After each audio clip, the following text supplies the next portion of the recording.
እንኳን ለሊቀ ሰማዕታት ለቅዱስ ጊዮርጊስ የሰባረ አጽሙ በዓል እንዲሁም ለጻድቁ አባታችን ለአቡነ ኤዎስጣቴዎስ ወርሃዊ መታሰቢያ በዓል በዚህች ዕለት ታስበው ለሚውሉ ቅዱሳን ወርሃዊና ዓመታዊ መታሰቢያ በዓላቸው በሰላም አደረሳችሁ አደረሰን።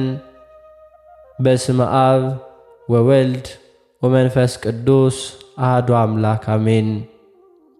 የተከበራችሁ የልዑል እግዚአብሔር ቤተሰቦች፣ የእናታችን የቅድስት ድንግል ማርያም የአስራት ያደራ ልጆች፣ የቅዱሳን መላእክት፣ የቅዱሳን ጻድቃን፣ የቅዱሳን ሰማዕታት ወዳጆች በቸሩ በልዑል እግዚአብሔር ፍጹም ሰላምታ እንደምን ቆያችሁ እያልን የጥር 18ን የቅዳሴውን ምስባክ እናሰማለን።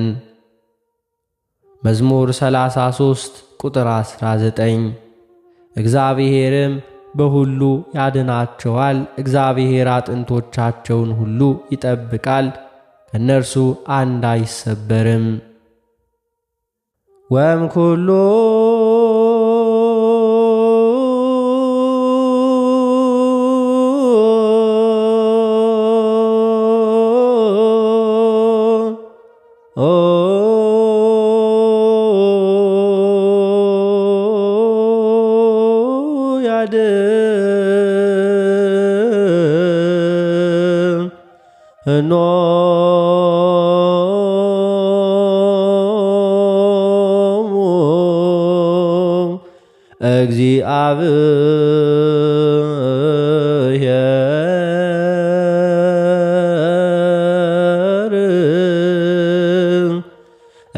እግዚአብሔር ያዕቅብ ኩሎ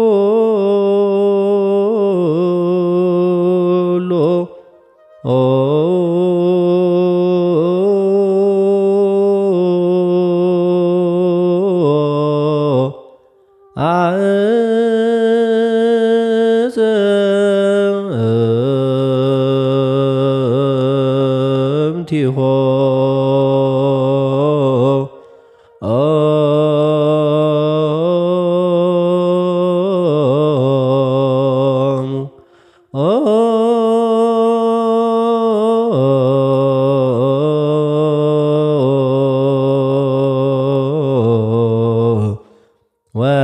ወኢይትቀጠቀጥ አሐዱ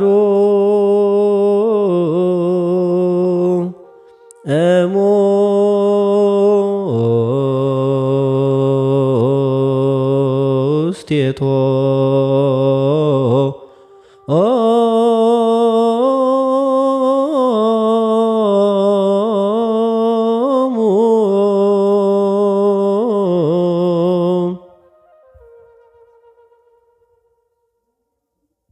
በጥር 18 ቀን በቅዳሴ ጊዜ የሚነበብ የመጀመሪያው ምንባብ የሐዋርያው የቅዱስ ጳውሎስ መልእክት ወደ ሮሜ ሰዎች ምዕራፍ 8 ቁጥር 35 እስከ ፍጻሜ። ቃሉም እንዲህ ይላል። ከክርስቶስ ፍቅር ማን ይለየናል? መከራ ወይስ ጭንቀት ወይስ ስደት ወይስ ረሃብ ወይስ ራቁትነት ወይስ ፍርሃት ወይስ ሰይፍ ነውን? ይህም እንዲህ ተብሎ እንደ ተጻፈ ነው። ስለ አንተ ቀኑን ሁሉ እንጋደላለን፣ እንደሚታረዱ በጎች ተቆጠርን። በዚሁ ሁሉ ግን ወደደን፣ በእርሱ ከአሸናፊዎች እንበልጣለን።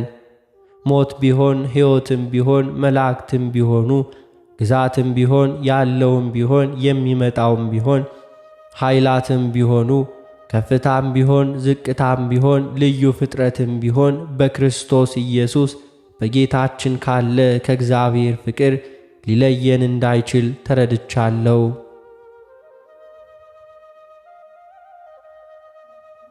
በጥር 18 ቀን በቅዳሴ ጊዜ የሚነበብ ሁለተኛው ምንባብ የሐዋርያው የቅዱስ ጴጥሮስ መልእክት አንደኛ ጴጥሮስ ምዕራፍ 3 ቁጥር 1 እስከ ቁጥር 7። እንዲሁ እናንተ ሚስቶች ሆይ ከባሎቻችሁ አንዳንዱን ለትምህርት የማይታዘዙ ቢኖሩ በፍርሃት ያለውን ንጹሕ ኑሯችሁን እየተመለከቱ ያለ ትምህርት በሚስቶቻቸው ኑሮ እንዲገኙ ተገዙላቸው። ለእናንተ ጠጉርን በመሸረብና ወርቅን በማንጠልጠል ወይም ልብስን በመጎናጸፍ በውጭ የሆነ ሽልማት አይሁንላችሁ። ነገር ግን በእግዚአብሔር ፊት ዋጋው እጅግ የከበረ የዋህና ዝግተኛ መንፈስ ያለውን የማይጠፋውን ልብስ ለብሶ የተሰወረ የልብ ሰው ይሁንላችሁ። እንዲህ በቀድሞ ዘመን በእግዚአብሔር ተስፋ ያደረጉ ቅዱሳት ሴቶች ደግሞ ለባሎቻቸው ሲገዙ ተሸልመው ነበርና፣ እንዲሁም ሳራ ለአብርሃም ጌታ ብላ እየጠራችው ታዘዘችለት። እናንተም ከሚያስደነግጥ ነገር አንዳች እንኳን ሳትፈሩ መልካም ብታደርጉ ልጆቿ ናችሁ።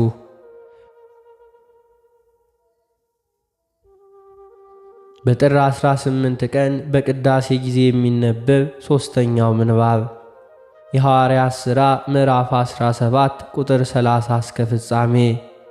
ቃሉም እንዲህ ይላል። እንግዲህ እግዚአብሔር ያለማወቅን ወራት አሳልፎ አሁን በየቦታቸው ንስሐ ይገቡ ዘንድ ሰውን ሁሉ ያዛል፣ ቀን ቀጥሮአልና። በዚያችም ቀን ባዘጋጀው ሰው እጅ በዓለሙ ላይ በጽድቅ ሊፈርዳለው። ስለዚህም እርሱን ከሙታን በማስነሳቱ ሁሉን አረጋግጧል። የሙታንን ትንሣኤ በሰሙ ጊዜ እኩሌቶቹ አፌዙበት፣ እኩሌቶቹ ግን ስለዚህ ነገር ሁለተኛ እንሰማሃለን አሉት። እንዲሁም ጳውሎስ ከመካከላቸው ወጣ። አንዳንዶች ወንዶች ግን ተባብረው አመኑ። ከእነርሱም ደግሞ በአርስፌዋጎስ ያለው የፍርድ ቤት ፈራጅ ዲዮናስዮስ ደማሪስ የሚሏት አንዲት ሴት፣ ሌሎችም ከእነርሱ ጋር ነበሩ።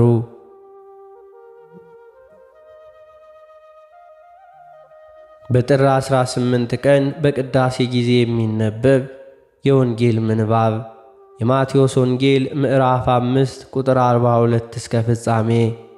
ለሚለምን ስጥ፣ ካንተም ይበደር ዘንድ ከሚወደው ፈቀቅ አትበል።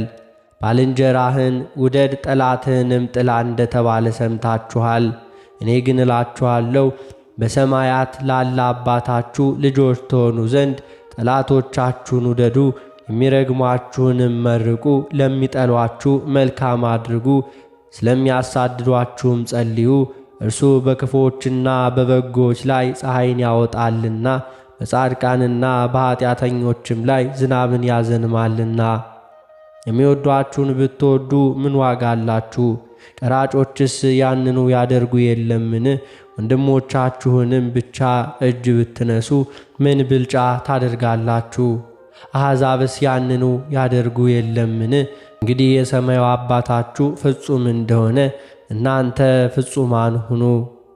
ስለ ቃሉ የጌታችን የአምላካችን የመድኃኒታችን የኢየሱስ ክርስቶስ ስሙ የከበረና የተመሰገነ ይሁንልን።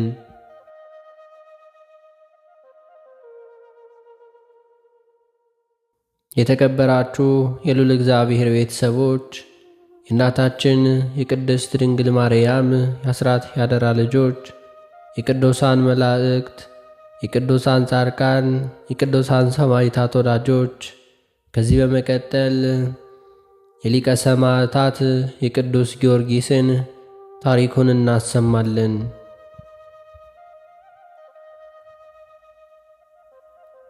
በስመ አብ ወወልድ ወመንፈስ ቅዱስ አሐዱ አምላክ አሜን። አንድ አምላክ በሚሆን በአብ በወልድ በመንፈስ ቅዱስ ስም እናምናለን፣ ዛሬም ዘወትርም ለዘላለሙ አሜን። የቅዱስ ጊዮርጊስ አባት አንስጣቴዎስ ከሮም ወደ ፍልስጤም በፈቃደ እግዚአብሔር ሄደ። በዚያንም ከክቡራን መኳንንቶች ከታላላቆች መሳፍንት መካከል አንዱ ነበር።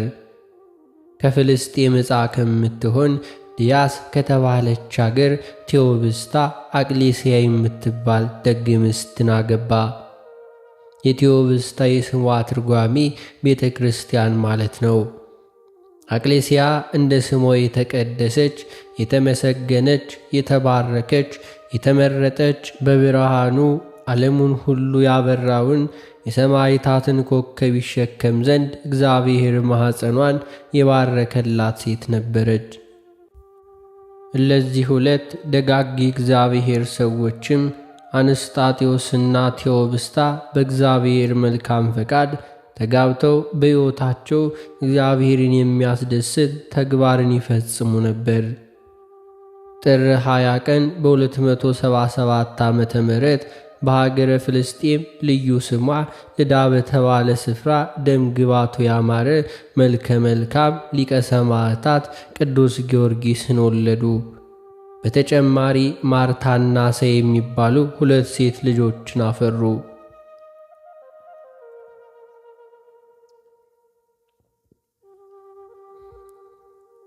ጊዮርጊስ ማለት ኮከብ፣ ብሩህ፣ ሐረገ ወይን፣ ፀሐይ ማለት ነው።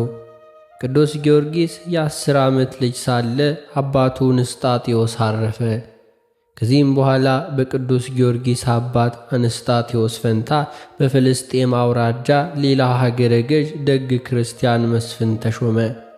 መስፍኑም ከአንድ ሴት በቀር ሌላ ልጅ ስላልነበረው ቅዱስ ጊዮርጊስን ወደ ቤቱ ወስዶ እንደ ልጁ አድርጎ በእንክብካቤ ያሳድገው ዘንድ እናቱን ለመናት።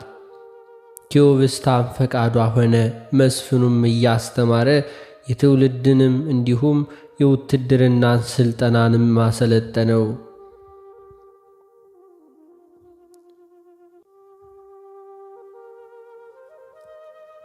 ሰማዕቱ ቅዱስ ጊዮርጊስ ዕድሜው 20 ዓመት በሆነው ጊዜ የቅዱሳት መጻሕፍትን ትምህርትና የሌሎችን ጥበብ የሚሰጡ ትምህርቶችን መማር ፈጸመ። ደግሞም ፈረስ ግልቢያን፣ ቀስት መወርወርን፣ አውሬ ማደንን ተማረ። በሥራ ሁሉ ብርቱ ሰው፣ ጀግና ወታደር ሆነ። በጦር ሜዳም መሪ ሆነ። በወታደር መካከል በሀገርም በጀግንነቱና በተወዳጅነቱ የሚወዳደረው ማንም አልነበረም። የእግዚአብሔር ጸጋ አድሮበት ነበርና ከብርታቱና ከጀግንነቱ የተነሳ ያየው ሁሉ እስኪደነግጥ ድረስ ዘወትር በግርማ ላይ ግርማ፣ በኃይል ላይ ኃይል ይጨመርለት ነበር። ጦር ሜዳ ወጥቶ ከጠላቶቹ መሃል ገብቶ እኔ ክርስቶስ ወታደር ጊዮርጊስ መጣሁባችሁ ሲላቸው በፍርሃት ተውጠው ደንግጠውና እንዲሁ ተንቀጥቅጠው ይሸሹ ነበር። ጠላቶቹንም ዘወትር ያጠፋቸውና ይማርካቸው ነበር። በሥራው ሁሉ እግዚአብሔር አምላክ ይረዳው ነበርና።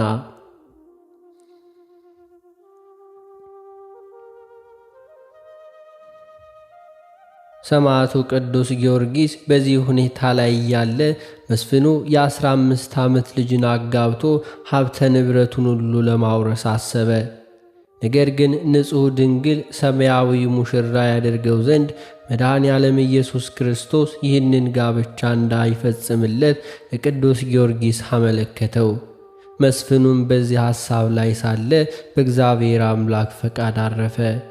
ከመስፍኑም ሕልፈት በኋላ ሰማዕቱ ቅዱስ ጊዮርጊስ ቤሩት ወደምትባል አገር ሄደ። በዚያችም ሀገር ትልቅ መኮንን ነበረ። አገሪቷም በኢያሪኮ ዳር የተቆረቆረች ነበረች። በሮማ አንጻር የቅጽራ እንዲሁ ነበራት። ግንቧም እንደ ሊባኖስ ግንብ፣ በሮቿም በባህር በኩል ነበር። ቅጽሯ ብርቱ ነበርና በየብስም ሆነ በመርከብ የመጣ ጠላት አይደፍርም።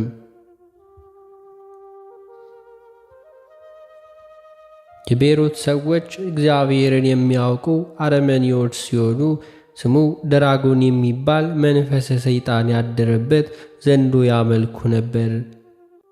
ደራጎኑም ሲያዩት እጅግ የሚያስፈራ እንደ ንስርም 2 ክንፍ እንደ ፍየልም ጢም እንደ አንበሳ ያለ እግርና ጥፍር እንደ ውሻ ጆሮ እንደ ዘንዶ ያለ ጅራትም እንደ አዞ ያለ ጥርስ ነበረው።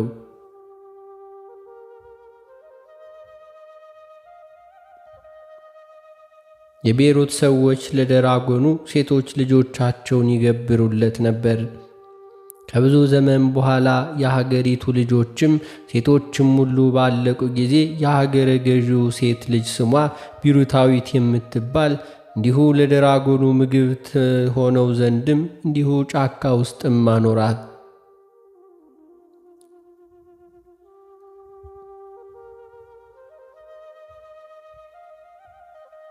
የተመሰገነው ቅዱስ ጊዮርጊስ ወደ ቤሩት ሀገር በደረሰ ጊዜ በጫካ ውስጥ ሲዘዋውር የሀገረ ገዢውን ልጅ እያለቀሰች ብቻዋን ተቀምጣ አገኛት። ቅዱስ ጊዮርጊስም ከዚህ ምን ትጠብቂያለሽ አላት። ለደራጎን እንደተሰጠችና ስለ ደራጎን ግብር አስረድታ ፈጥኖ ከዚህ አካባቢ እንዲሰወር ነገረችው።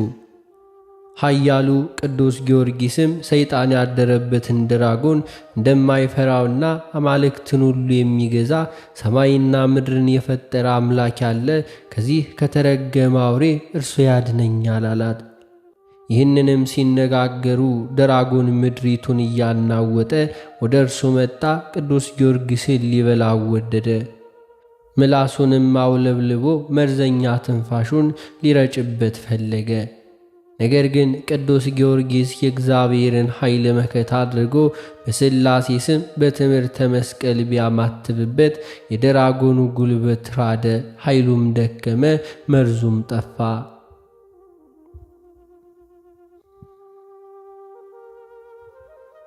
ቅዱስ ጊዮርጊስ ለደራጎን ተሰጥታ የነበረችውን የንጉሡን ልጅ ፈቶ ደራጎኑን አስሮ እርሷ እየጎተተችው እርሱ በፈረስ ሆኖ ከከተማ በደረሱ ጊዜ የሀገሩ ሕዝብ ደራጎኑን ሲያዩ እጅግ በፍርሃትና በድንጋጤ ተዋጡ።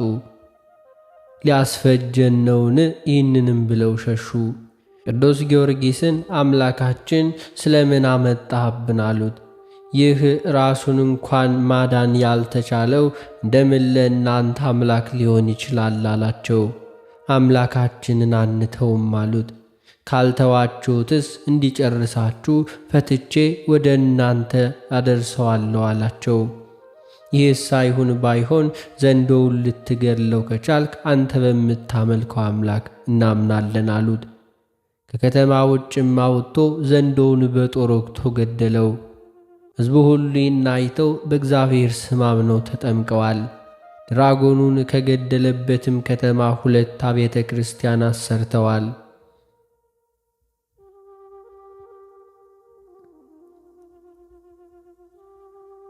በዚያን ጊዜ በሀገሩ ሁሉ ላይ ሥልጣን ያለው ስሙ ዱዲያኖስ የተባለ የፋርስ ንጉሥ ነበር።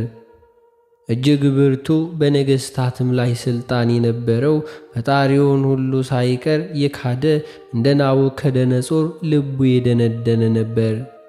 ክርስቲያኖችንና አብያተ ክርስቲያናትን በጽኑ ይቃወም ነበር። ዱዲያኖስ 70 ነገሥታትን ሰብስቦ 70 ጣዖታትን አቁሞ ይሰግድ ያሰግድ ነበር። በዚያን ጊዜ ቅዱስ ጊዮርጊስ ወደ ንጉሥ ዱዲያኖስ ከተማ በመሄድ ካላውያን ነገሥታት የሰማዕታት ተጋድሎን ጀመረ።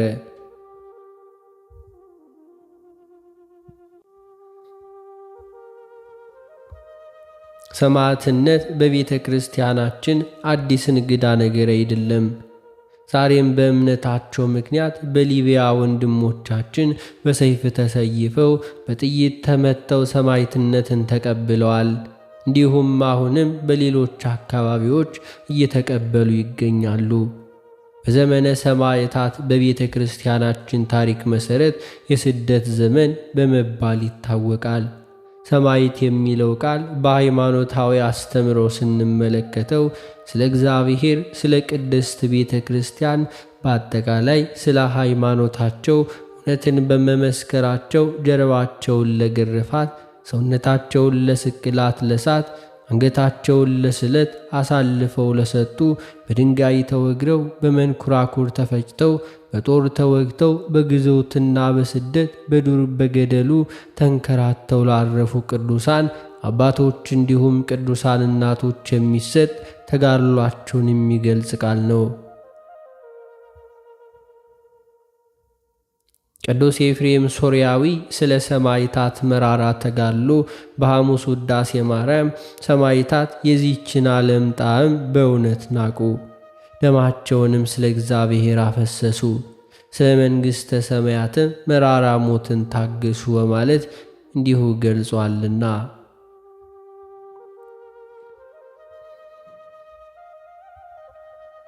ቅዱስ ጊዮርጊስ የአባቱን ምስፍና ተቀብዬ ልምጣ ብሎ እጅ መንሻ ይዞ ብላቴኖቹን አስከትሎ ቢሄድ ሃይማኖታችሁን ካዱ ለጣዖትም ስገዱ ብሎ አዋጅ አውጆ ሕዝቡን ለጣዖት ሲሰግዱ አገኘ። እርሱም ለአምልኮተ እግዚአብሔር ቀናኢ ነውና አዘነ። ያመጣውንም እጅ መንሻ ለነዳያን መጸውቶና ብላቴኖቹንም አስነስቶ ነገሥታቱ ከተሰበሰቡበት ቦታ ሄዶ እኔ በኢየሱስ ክርስቶስ የማምን ክርስቲያን ነኝ በማለት ስለ እግዚአብሔር በንጉሥ ዱድያኖስ ፊት መሰከረ። ዱድያኖስም የቅዱስ ጊዮርጊስን ማንነት ከተረዳ በኋላ በ10 አህጉር ላይ እሾመሃለሁ፣ እኔ የማመልከውን አጶሎንንም አምልክ አለው። ቅዱስ ጊዮርጊስም እኔ የማመልከው ሰማይና ምድርን የፈጠረውን ሁሉን ማድረግ የሚቻለውን የቅዱሳን አምላክ እግዚአብሔርን ነውና ሹመት ሽልማት አልፈልግም፣ ሃይማኖቴን አልክድም በማለት በሃይማኖቱ እንደተከራከረ እንደማይደራደር አስረግጦ ነገረው።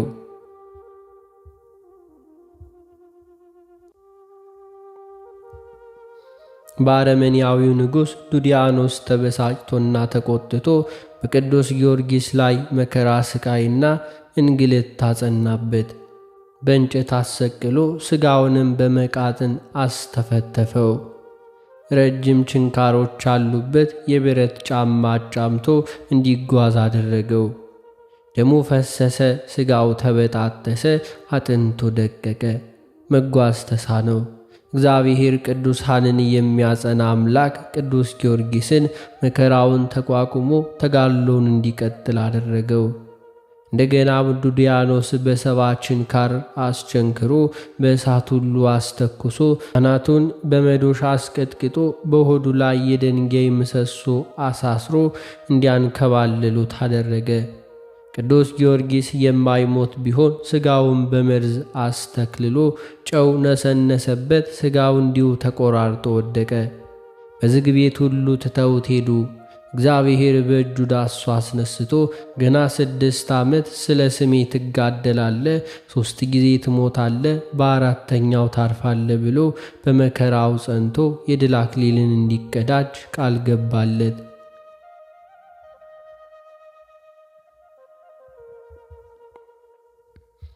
ቅዱስ ጊዮርጊስም ሲነጋ ሄዶ ዱድያኖስን አንተ ከሃዲ ረፍ፣ አምላኬ መድኃኒቴ ኢየሱስ ክርስቶስ አዳኝ ነው አለው። ዱድያኖስ በጠንቋዩ አትናሲዮስ አማካኝነት ለቅዱስ ጊዮርጊስ አንጀት ቆራርጦ የሚጥል መርዝ አስማት ሰይጣን ደግሞ ቢሰጠው ስመ እግዚአብሔርን ጠርቶ በጠጣው ጊዜ እንደ ጨረቃ ደምቆ እንደ አበባ ሸብርቆ ተገኝቷል።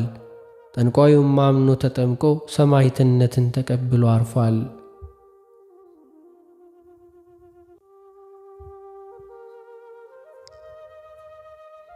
ቅዱስ ጊዮርጊስን መርዙ አልገድለው ቢል በመንኮራኩር አስፈጭቶ ከጥልቅ ጉድጓድ ጥሎ ደንጋይ አትሞበት እንዲሁ ተመለሰ። ጌታ የተፈጨ ሥጋውን በእጁ ዳሶ መንፈሱን መልሶ አስነስቷል። ተነስቶም አሕዛብን እያስተማረ ካረመኔው ንጉሥ ቀርቦ አምላኬ ከሞት አስነሳኝ አለው። እንደገናም ተበሳጭቶ በብረት አልጋ ላይ አስቸንክሮ ከበታቹም እሳት አንድዶበታል። እሳቱም ደሙ ቢንጠፈጠፍ ጠፍቷል።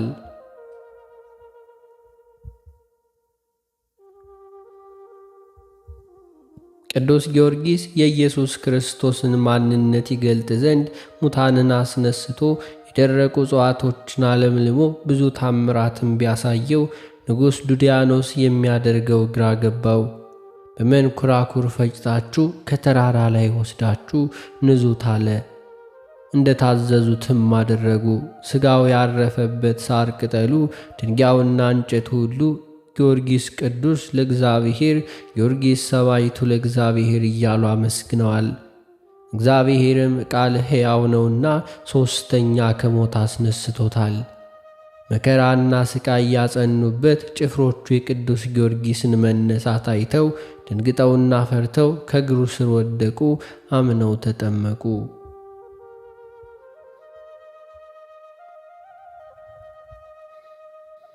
ቅዱስ ጊዮርጊስም ተጋድሎውን በመቀጠል ንጉሡ ለጣዖቱ አጶሎን እንዲሰግድ ብሎ ወደ እልፍኙ ቢያስገባው ንግሥቲቱን እለእስክንድርያን አስተምሮ አሳመናት። አጶሎኑንም በአደባባይ አዋርዶ አምላክ እንዳልሆነ ተናግሮ ምድር እንድትውጠው አድርጓል። ንግሥቲቱም የጊዮርጊስን ኃያልነት የእግዚአብሔርን አምላክነት በአደባባይ መስክራ በሰማዕትነት አርፋለች። በዚህም የተነሳ ትምህርቱን ሰምተው ታምራቱን አይተው ብዙዎች አምነው ተጠምቀዋል፣ ሰማዕትነትን ተቀብለዋል። ቅዱስ ጊዮርጊስም አላውያን ነገሥታት ወደ እግዚአብሔር እንዳልተመለሱ ስለተገነዘበ ወደ እግዚአብሔር አመልክቶ በእሳት እንዲጠፉ አድርጓቸዋል።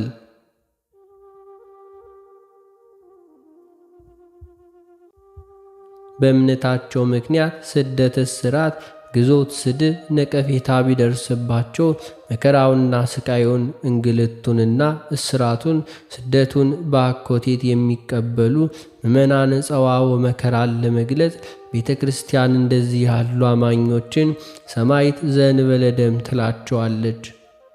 ምክንያቱም የለዚህ መከራ አቀባበል በሰይፍ መሰየፍ፣ በእሳት መጣል ሳይሆን ከላይ የተገለጹት ስለ እግዚአብሔር ብለው በትዕግሥት የሚቀበሉት ስለሆኑ ነው። በዚህም ተጋድሏቸው ሰዎችና ልዩ ልዩ ሥቃይ የሚደርስባቸውን የአማንያንን ጭምር ወደ ክርስትና እየጠሩ የሰማዕትነትን ነገር የሚያበቁ መሆናቸው ነው።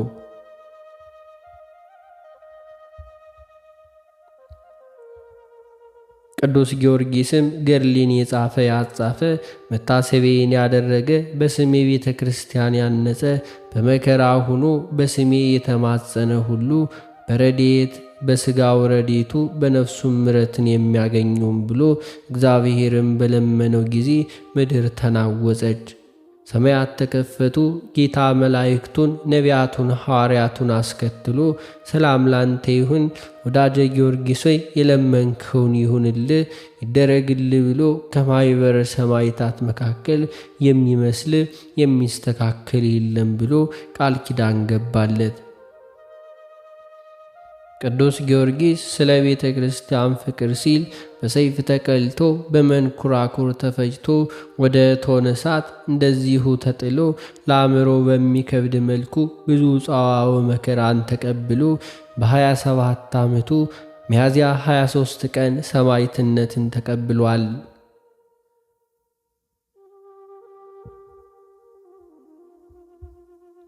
እግዚአብሔርም ሰማዕታትን በደም ቅዱሳንም በተጋድሎ ያጸና አምላክ ስለ 7 ዓመት ተጋድሎ ለቅዱስ ጊዮርጊስ 7 የአክሊላትን ነገር አቀዳጅቶታል። በፈተና የሚጸና ሰው የተባረከ ነው። ከተፈተነም በኋላ ለሚወዱት ተስፋ ስለ እርሱ የሰጣቸውን የሕይወትን አክሊል ይቀበላል እንዳለ ቅዱስ ያዕቆብ።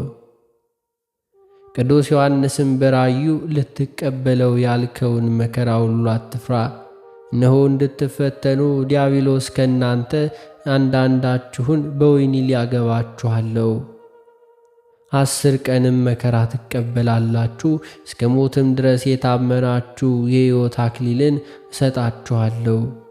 ቅዱስ ጊዮርጊስም የሕይወት አክሊልን ተቀዳጀ።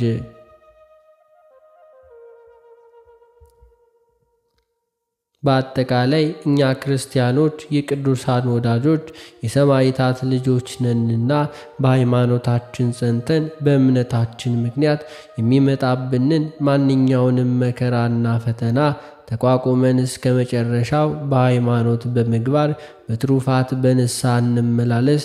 መድኃኔ ዓለም ኢየሱስ ክርስቶስ ለእኛ ብሎ በመስቀል ላይ የቆሰለውን ቅዱስ ሥጋውና የፈሰሰውን ክቡር ደሙን ተቀብሎን የስሙ ቀዳሽ የክብሩ ወራሽ እንድንሆን አምላከ ቅዱስ ጊዮርጊስ በረድኤቱ እንዲጎበኘን እንለምነው እንማጸነው።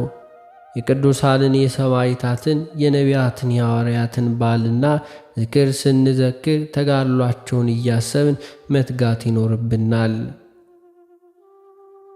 ከሊቀ ሰማዕታት ከቅዱስ ጊዮርጊስ ረድኤት በረከት ያሳትፈን፣ ከአማላጅነቱም አይለየን፣ ዛሬም ዘውትርም ለዘላለም አሜን።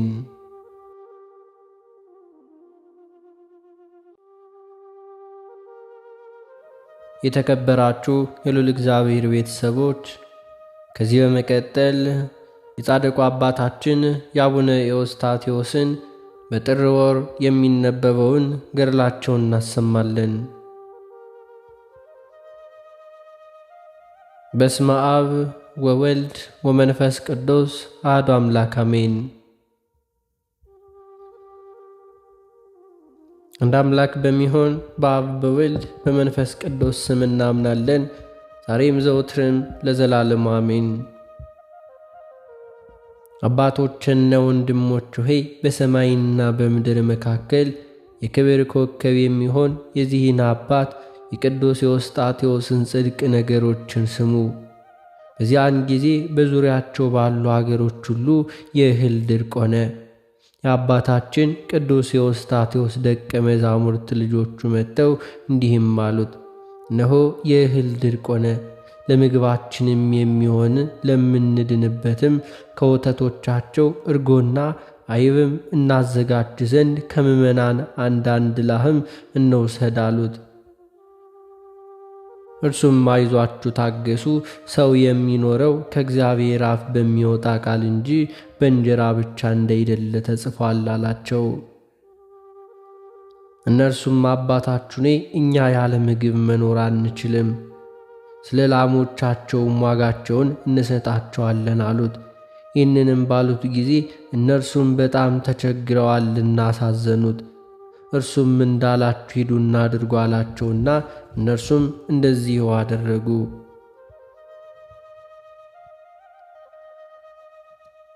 አባታችን ቅዱስ ኤዎስጣቴዎስም የእህል ድርቅ ወራት ባለፈ ጊዜ ልጆቹን ላሞቹን ለባለቤቶቻቸው መልሱ አላቸው።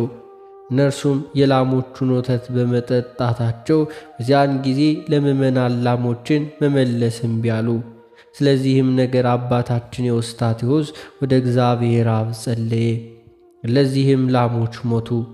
ልጆቹም ይህንን ድንቅ ነገር ባዩ ጊዜ ድንጋይ ተሸክመው መጡ፣ እንዲህም አሉት፣ አባታችን ሆይ እኛ እንዳንሞት ይቅር በለን፣ ኃጢአታችንንም አስተስርይልን። ያልከውን ሁሉ በቃልህ ሁሉ ይደረጋልና መሐሪና ይቅር ባይ የሆነ ቅዱስ አባታችን ኤዎስጣቴዎስም ኃጢአታቸውን አቀለለላቸው፣ ባረካቸው፣ እንዲህም አላቸው፣ አትበድሉ ወቁ አላቸው። ይህንንም ብሎ መረቃቸው። እነርሱም በሰላም ተመለሱ።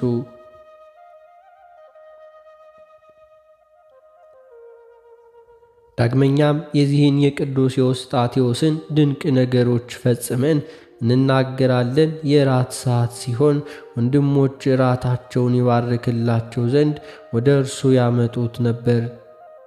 ከእርሱም ቡራኬን ተቀብለው ይወስዱ ነበር።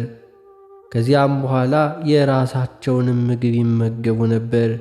ከዚህም በኋላ ከልጆቹ አንድ በጽዋ መጠጥን ይዞ ወደ አባታችን ኤዎስጣቴዎስ መባ አባ ሆይ ባርክልኝ አለው። አባታችን ኤዎስጣቴዎስም ይህን ብቻ ነው የምባርክላችሁ ወይንስ በቤታችሁ ውስጥ ሌላ አለ አላቸው። ይህን ነገርም ሰምተው ሁላቸውም ደነገጡ። በስውር የሠራነውን አውቆ በግልጥ ይነግረናል አሉ። ዳግመኛም አንድ ረድ ራቱን በቅቤ አጣፍጦ ሰው እንዳያውቀው በላዩ ላይ እንዲሁ ጎመን አድርጎ አመጣ። ውስጡ ግን በቅቤ የጣፈጠ ምግብ ነበር። እርሱም አባቶ ይባርክልኝ አለው።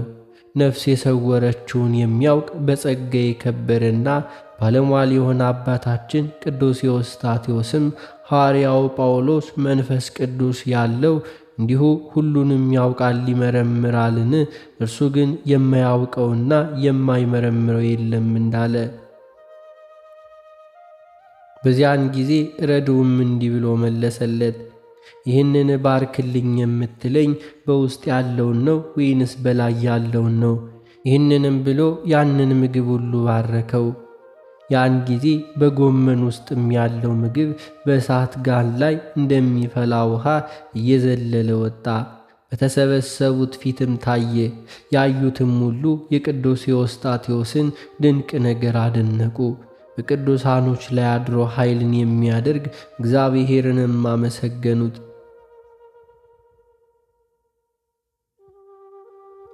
አባ ኤዎስጣቴዎስም ልጆቹን ከእንግዲህ ወዲህ በሁሉ ዘንድ እንቅፋት ሁሉ እንዳይሆን ምግባችሁን ወደ እኔ አምጡ አላቸው። እለዚያም ቀናቶችም ከተፈጸሙ በኋላ አባታችን ኤዎስጣቴዎስ ታመመ። ሕመሙ ግን በእርሱ ላይ የእግዚአብሔር ኃይል ይገለጥ ዘንድ ነው እንጂ ለሞት አልነበረም። በሕመሙም ምክንያት ተኝቶ ሳለ የመላእክት አለቃ ቅዱስ ሚካኤል ወደ እርሱ መጣ። ሥጋውንም በክንፎቹ ጋረደው። የቤቱንም ክፍል ሁለንተናውን አበራ። እሳት ሁሉ ሲነድባት የነበረችው ማደሪያውም እንደዚህ ጠፍታ የነበረችው ከብርሃኑ ጸዳል የተነሳ በራች። በሚጣፍጥ ቃልም እንዲሁ አረጋጋው፣ ደስም አሰኘው። ዳግመኛም 14 እልፍ ከ400 ሕፃናት በእግዚአብሔር ፊት በግ የተባለ ክርስቶስን እየተከተሉ እንደሚዘምሩና እንደሚያመሰግኑ ነገረው። ዝማሪያቸው፣ ማኅሌታቸው የዚህን ዓለም ሐዘን የሚያስረሳ ነበር።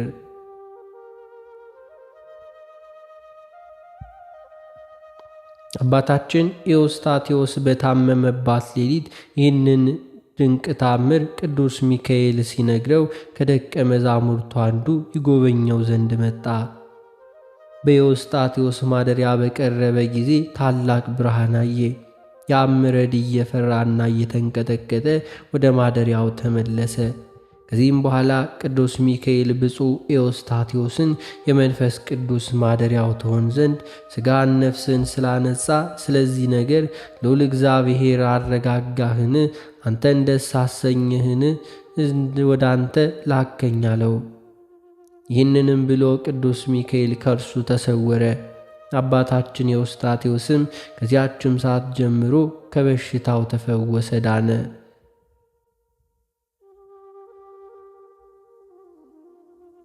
በመንፈስ ቅዱስ የተሰወረውን የሚያይ አንድ ሰው ነበረ።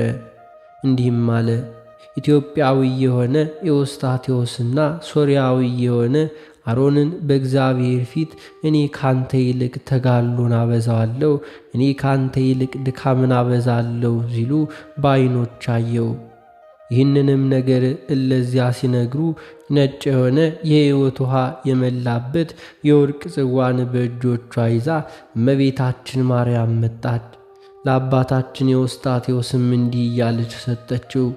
ስለ እኔ ፍቅር ብለ ወደ ኢየሩሳሌም 3 ጊዜ ኃይልህን እንዲሁ ይህንንም ጽዋ ወስደ ጠጣ። በሥራ የሰውና የመላእክት ወገኖች ሁሉ ደስ ተሰኙ፣ እንዲሁ ተደሰቱ።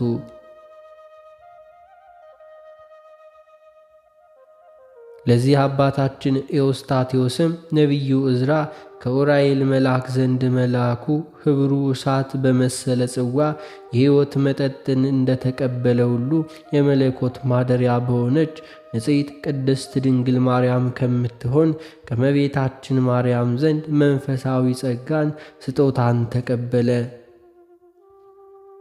ከዚያም በጠጣ ጊዜ እንዲሁ ጥበብን ተመላ፣ በልቡናው ላይም ማስተዋል ጸናበት። መንፈስ ቅዱስም 94 መጻሕፍትን እስከ አጻፈው ድረስ ትጠብቀው ነበረ።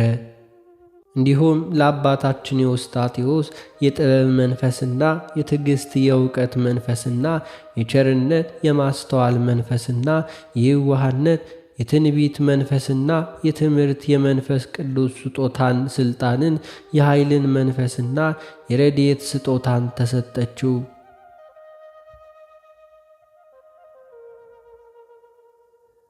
የመነኮሳት አለቃ የሆነው የአባታችን ኤዎስጣቴዎስ ዜናም እግዚአብሔርን ወዳጅና የነገሥታት ንጉሥ በሚሆን በንጉሥ አምደ ጽዮን ዘንድም ተሰማ። እርሱም ሃይማኖቱ የቀናና አብያተ ክርስቲያናትን የሚያንጽ ነበር።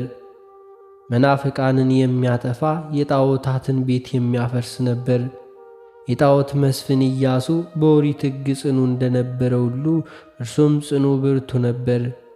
በዘማርያን ዘንድም የተመሰገነ በብዙ ምርኮዎችም ላይ እንደነገሰ የእስራኤል ንጉሥ ዳዊት የድል አክሊልን ተቀዳጀ። እንደለዚህም ሁሉ እግዚአብሔርን የሚወድ የሆነ ይህ ንጉሥም ከኤርትራ ባሕር ዳርቻ እስከ ዳርቻ ድረስ አሕዛብን መናፍቃንንና ኮከብ በመቁጠር የሚያምኑትን ጽኑዓን የሆኑትን እያጠፋ እንደ ዳዊትና እንደ ኢያሱ ተመሰለ።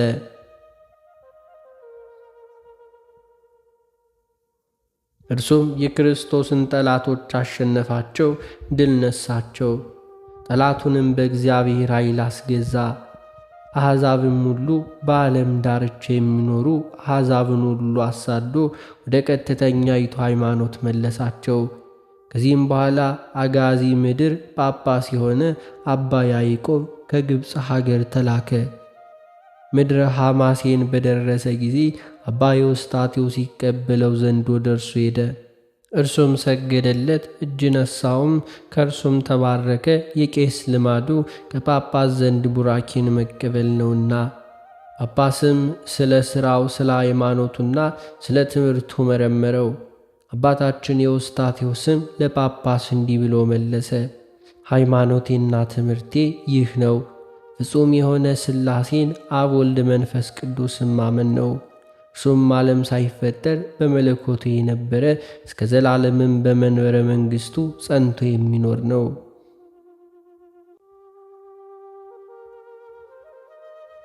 ይህ ሥላሴ ይህንን ያውቃል፣ ሁሉንም የሠራ ነው። በአንድ እስትንፋስና በአንድ ቃል ሁሉን የፈጠረ ነው። እርሱን ግን የፈጠረው የለም።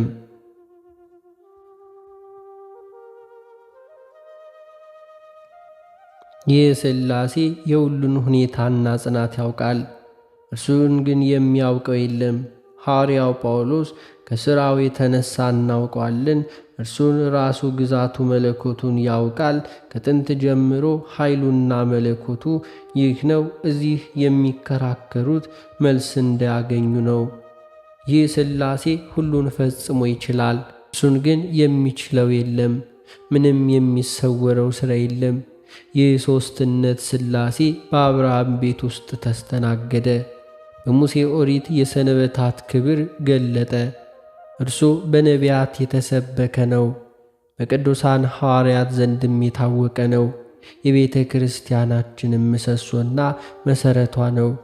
እርሱም የጻድቃን ሞገስ፣ የንጽሕና ደናግላን ጌጣቸው ሽልማታቸው ነውና ድል የሚነሱ ሰማዕታት አክሊላቸው እንዲሁ ነው። የመስተጋድላን መነኮሳት ተስፋቸው ነው።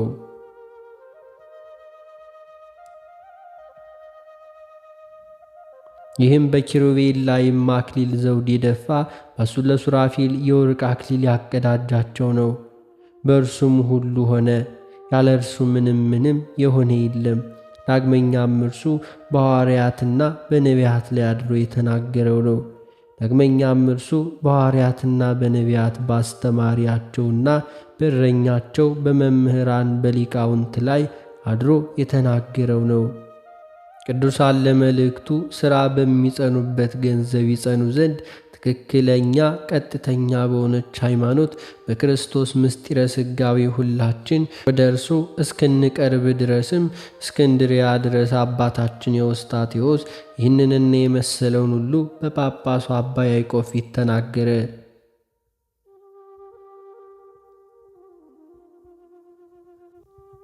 ጳጳሱም የሃይማኖቱን ጽናት እንዲሁ ነገሩት። በሰማም ጊዜ ፈጽሞ አደነቀ። የአፉን አከፋፈትና የከንፈሮቹን ቅልጥፍና ባየ ጊዜ ባረከው። ከእርሱም ጋር በመንገድ በበቅሎ አስጭኖ ወሰደው። ወደ ነገረ ነቢያትና የቀናች በሆነችው በሐዋርያት ነገርም ተስማምተዋልና ድሆች ሆኑ ካህናትና መነኮሳትም እንዳከበረውና እንደወደደው ባዩ ጊዜ በእርሱ ላይ ቀኑበት። ክፉ ምክርንም ሁሉ እንዲሁ እያሉ ተማከሩ። ኑ በሌሊት ሰው ሳያውቀን ኤዎስጣቴዎስን በድንጋይ ወግረን እንግደለው። መኳንንቶችን ወንዶችና ሴቶችን ሁሉ ወደ ሃይማኖቱ መልሳቸዋለሁና ጳጳሱ ሳይቀር ወደ እርሱ መለሰው። እኩሌቶቹም እንዲህ አሉ፣ ይህንን ምክራችንን ሀገረ ገዥ የሰማ እንደሆነ ይገድለናል፣ እንደ ነፍሱም አድርጎ ይወደናልና በአፉም ውስጥ በመንፈሳዊ ሥልጣን ስላለው ቃሉን የሰማውን ሁሉ ወደ ትምህርቱ ይመልሰዋል። ሌሎች በዓላትና ሰንበታትን ያከብራል፣ ሥርዓትንም ሁሉ እየቀና ይጠብቃል።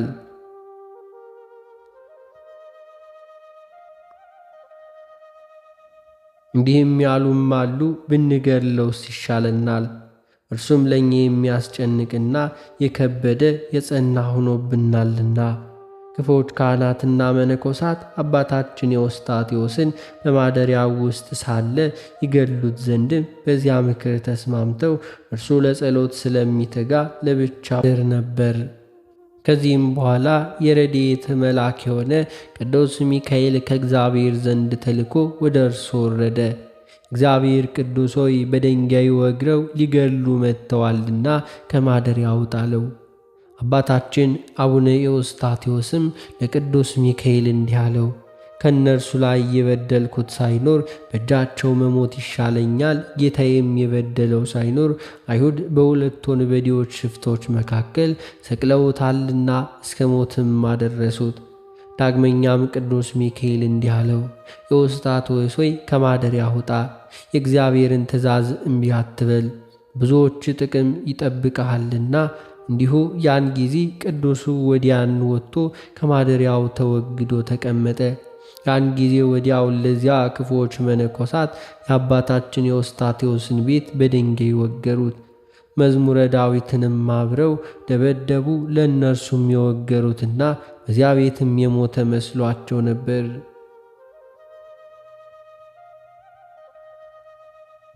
ንጋት በሆነ ጊዜም ደቀ መዛሙርቱ እንደ ልማዳቸው አባታችን ሊፈልጉት ወጡ። ማደሪያው እንደ ፈረሰችና እንደ ወደቀች ተመልክተው አይተው አባታችን በውስጡ የሞተ መስሏቸው አለቀሱ። በታላቅ ቃልም አባ አባ እያሉ ጮኹ። አባታችን ቅዱስ ኤዎስጣቴዎስም ልጆቹን አታልቅሱ፣ ኑ ከዚህ አለው አላቸው። እነርሱም ወደ እርሱ ሄዱ። በደህናም አገኙት። ታላቅ ደስታንም ደስ ተሰኝተው አደነቁ።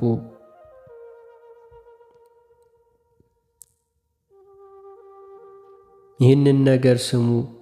ወራሲነግዚ በሚባል ሀገረ ገዥ ዘንድም ተሰማ። አባታችን ኤዎስጣቴዎስን በድንጋይ እንደወገሩት ንጉሡም ታላቅ ቁጣን ተቆጣ። ለዚያንም መነኮሳት ይዟቸው ዘንድ አዘዘ። አስረውም ወደ እርሱ አስመጧቸው። ጽኑ የሆነ ግርፋትንም ገረፋቸው። አባታችን ኤዎስጣቴዎስም ንጉሡ ይዞ እንደ ገረፋቸው በሰማ ጊዜ ወደ ሀገረ ገዡ ሄደ። ለዚያን መነኮሳት አትግረፏቸው፣ ከማሰሪያቸውም ፍታቸው አለው። ያን ጊዜ ሀገረ ገዡም አባት ሆይ እየጠሉ ሊገድሉ እንደወደዱ ስለምን አንተ ተወዳቸዋለህ አለው። አባታችን ቅዱስ ኤዎስጣቴዎስም ጠላቶቻችንን እንድንወድ የሚረግሙንን እንድንመርቅ በወንጌል እንደዚህ ታዘናል አለው።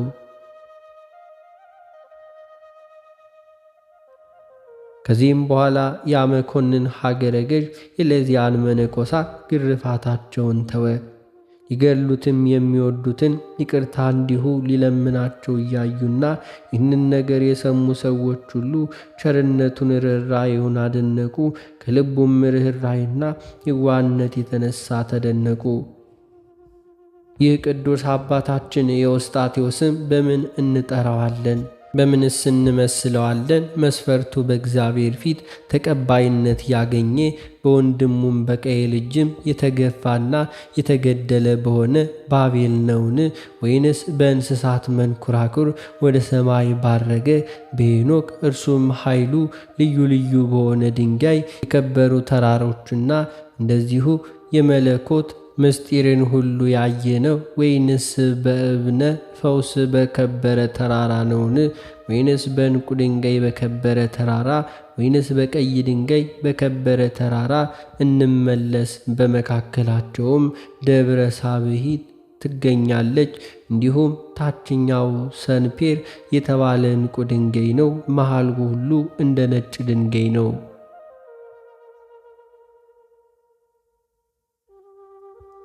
ደብረ ሳቢትም ሰባተኛይቱ ተራራ ሥጋዊ ስትሆን ከነውር ሁሉ ፈጽማ በነጻች በእመቤታችን ቅድስት ድንግል ማርያም ትመሰላለች። በታወቀ ምስጢረ ዘመን ምድርን ሁሉ በይቅርታና በቸርነት ብዛት በጎበኛት ጊዜ የነገሥታት ንጉሥ እግዚአብሔር በእርሷ ላይ አድሯል። በዚያችም በጸሎት ኃይል የተማመነ የሆነው ይህን አባታችን መምህር ኤዎስጣቴዎስን ራሱን ፈጽሞ አስጠጋ። ይህንም ቅዱስ በማን እንመስለዋለን? እያሙት ይቅርታ ስርየትን በለመነ በሙሴ ነውን? ወይንስ ትሑትና የዋህ በሆነ በዳዊት ነውን? ወይንስ የክቡር ክቡር የሆነ ድንጋዮችን ባየ በሄኖክ ነው? በሙሴ በሚተረጎም በእብነ ኅብር ነው? ወይንስ በጴጥሮስ በሚተረጎም በእብነ ፈውስ ነውን? ወይንስ በኤልያስ በሚተረጎም በእብነ ባሕሪ ዕንቁ ድንጋይ ነውን? ወይንስ በቀይ ድንጋይ በሚተረጎም በዘካርያስ ልጅ በዮሐንስ ነውን? አባታችን ቅዱስ ኤዎስጣቴዎስን በለዚህ ሁሉ አመሳስለነው እርሱ በራሳቸው ሁሉ ይተባበራልና አንድ ይሆናል። በባሕር ላይ ሲሄድም ያለ መርከብ ነውን? እንዲሁም አንድ አድማስ ድንጋይ የጸና ሆነ። የሰይጣን ሁሉ ውሽንክር ሞገድ ሁሉ ያስሸነፈው የኀጢአት ማዕበልን ጸጥ አደረገ። ዳግመኛም እያሙት ስርየትን ይቅርታን በለመነ በሙሴ እንመስለዋለንን? እርሱም ሊገሉት የወደዱት ይቅርታን ሁሉ ለመነላቸው። ስለ ክፉም ፈንታ መልካም ነገር መለሰላቸው፣ እንዲሁም ከፈላቸው።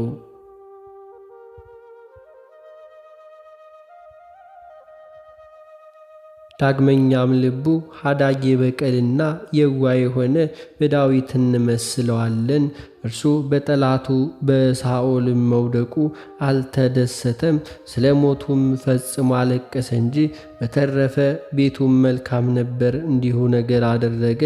እንደዚሁም ሁሉ አባታችን ኤዎስጣቴዎስም የጠሉትን አልጠላቸውም፣ ሊገድሉትም የወደዱትን አልተቀየማቸውም። የሲዶና ሀገር ክፍል በሆነችው በሰራጲታ ምድርም የመበለቲቱን ልጅ ባስነሳ በኤልያስ እንመስለዋለን። ወይንስ በቤተ ክርስቲያን ሥርዓት ቀኖና በሕግ ባስጌጠ በዮናን ልጅ በጴጥሮስ እንመስለዋለን። እርሱ በሄደበት ሁሉ በሽተኞችን ሁሉ ፈውሷል። እንደዚሁም ማስተዋልና እውቀትን የተመላ ትሕትናን የዋህነትን የተመላ የተላበሰ አባታችን ኤዎስጣቴዎስ ሊገሉት የወደዱትን ይቅርታንና ደህንነትን መለሰላቸው፣ ለመነላቸው። አባታችን ኤዎስጣቴዎስ በእነዚህ ቅዱሳን ሁሉ አመሳስለነው በሥራ ከእነርሱ ጋር አንድ ሆኗል። ይተባበራል። የሃይማኖት ፍሬ በማፍራት የገነት ዛፍን የተመሰለ ነውና ያማረ አበባ አብቦ ጣፋጭ ፍሬን ሁሉ አፈራ። በክርስቶስ ወንጌል ታዘዘ። ስለ አንድ ፈንታ 30፣ 60፣ 100 ፍሬን ሁሉ አፈራ። የጻድቁ አባታችን የአቡነ ኤዎስጣቴዎስ ረድኤቱ በረከቱ ቸርነቱ አማላጅነቱ አይለየን ዛሬም ዘወትርም ለዘላለሙ አሜን።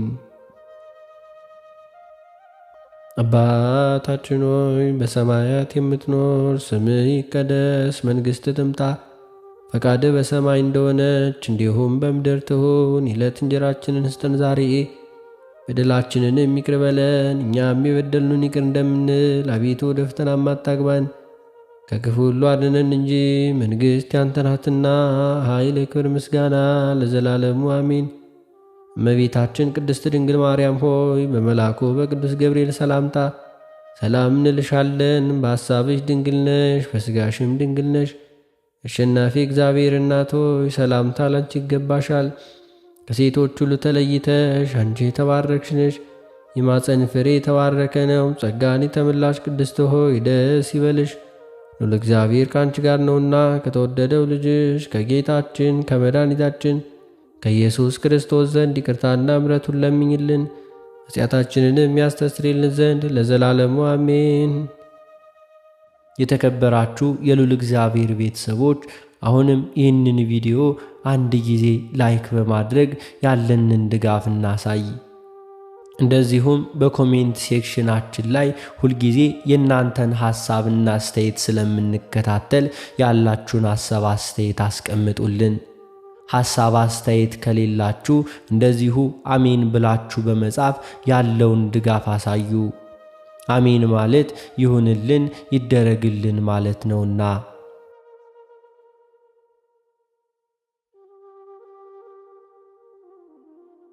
የተከበራችሁ የልዑል እግዚአብሔር ቤተሰቦች ከዚህ በመቀጠል በጥር 18 ቀን የሚነበበውን ስንክሳር እናሰማለን።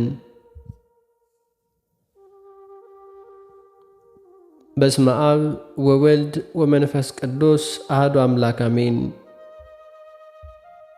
አንድ አምላክ በሆነ በአብ በወልድ በመንፈስ ቅዱስ ስም ጥር 18 በዚህች ቀን የሰማዕታት አለቃ የቅዱስ ጊዮርጊስ አጽሙ ተቃጥሎ ተደቁሶ የተበተነበት ነው። በረከቱም ከእኛ ጋር ትኑር ለዘላለሙ አሜን። እግዚአብሔር ምስጋና ይሁን አሜን።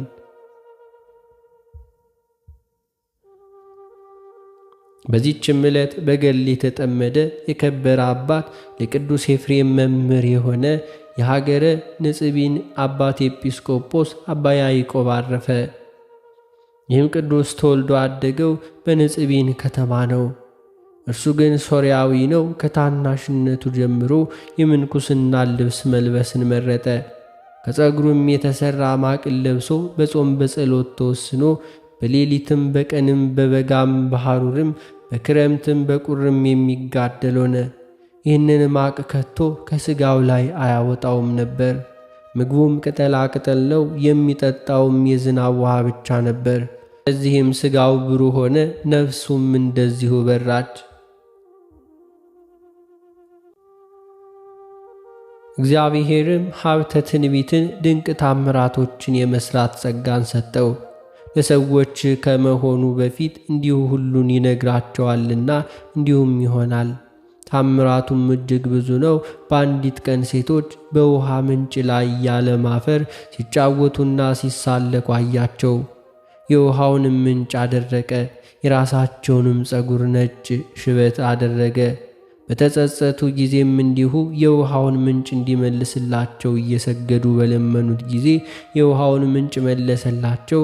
እንዲታበዩ የሚገስጹት ዘንድ የራሳቸውን ጸጉር ነጭ እንደሆነ ተወው።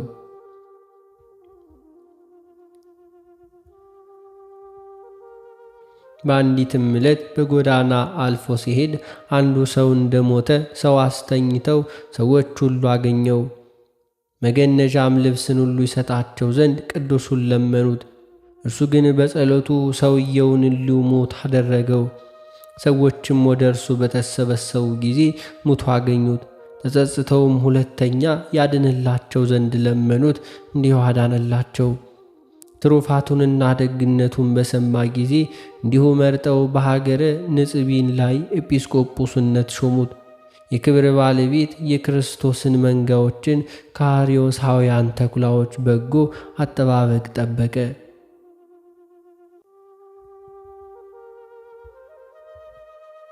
ንጉሥ ቆስጠንጢኖስም የ318ቱን የከበሩ አባቶች በኒቅያ ከተማ በሰበሰባቸው ጊዜ ይህ አባት አብሮ አለ።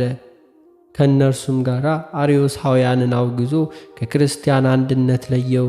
የቤተ ክርስቲያንንም ሥርዓትና በሁሉም ምዕመናን ዘንድም የታወቀች የሃይማኖትን ጸሎት ሠራ። ንጉሥ ቆስጠንጢኖስም በደረሰ ጊዜ የሞተውን ሰው በጉባኤ ውስጥ አስነስቷል። የፋርስ ንጉሥም መጥቶ ሀገረ ንጽቢን በከበባት ጊዜ ይህ ቅዱስ ያዕቆብ በጭጋግ ደመና በሰራዊቱ ላይ ሁሉ አመጣ። ትንኞችም ፈረሶቻቸውን እንዲሁ ጎበዞቻቸውን ሁሉ ነደፏቸው። ፈረሶችም ማሰሪያቸው ቆርጠው ፈረጠጡ። የፋርስ ንጉሥም አይቶ ታላቅ ፍርሃትን ፈራ።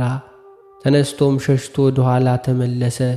ነፍሱን የመንጋዎቹንም ነፍስ ሁሉ ጽድልት ብርህት አድርጎ ገድሉን በፈጸመ ጊዜ አረፈ። ለእግዚአብሔር ምስጋና ይሁን። እኛንም በዚህ አባት ጸሎት ይማረን፣ በረከቱም ከእኛ ጋር ትኑር ለዘላለሙ አሜን። በዚህችም ዕለት ከ4 ቀኖች በኋላ ጌታችን በመቃብር ያስነሳው የአልዓዛር እህቶች የማርታና እንዲሁም የማርያ መታሰቢያቸው ሆነ። በረከታቸው ከእኛ ጋር ትኑር። ለእግዚአብሔር ምስጋና ይሁን፣ አሜን። አነሳስቶ ላስጀመረን አስጀምሮ ላስፈጸመን ለጌታችን ለአምላካችን ለኢየሱስ ክርስቶስ ክብርና ምስጋና ይገባል፣ ዛሬም ዘወትርም ለዘላለሙ አሜን። ውድ የተከበራችሁ የማተብ ሚዲያ መርሃ ግብር ተከታታዮች ከዩቲዩብ ባገኘነው መረጃ መሰረት 52% የምትሆኑት የቻናላችን ተከታታዮች ሰብስክራይብ ሳታደርጉ ይህንን ቻናል እንደምትመለከቱ ያሳያል። ስለዚህም ሁላችሁም ይህንን ቻናል ሰብስክራይብ በማድረግ እንዲሁም ይህንን ቪዲዮ ሁልጊዜ ስትገቡ እንዲሁም ስትጨርሱ ላይክ በማድረግ ኮሜንታችሁ ላይ አሜን እያላችሁ በመጻፍ ያላችሁን ድጋፍ እንድታሳዩን እንገልጻለን። ይህንን ድጋፍ ከናንተ የፈለግነው የኛ መርሃ ግብር ከቀደሙት ወራት ጋር ሲነጻጸር ትንሽ የመቀዝቀዝ ጸባይ አሳይቷል። ስለዚህም አሁንም የናንተ ድጋፍ ስለሚያስፈልገን ይህን ስራችን የለፋንበትን በከንቱ እንዳይቀር ለብዙ ሕዝበ ክርስቲያን እንዲዳረስ ይሆንልናልና አሁንም የተለመደውን ድጋፋችሁን አድርጉልን። ወስብሐት ለእግዚአብሔር ወለወላዲቱ ድንግል ወለመስቀሉ ክቡር። ይቆየን።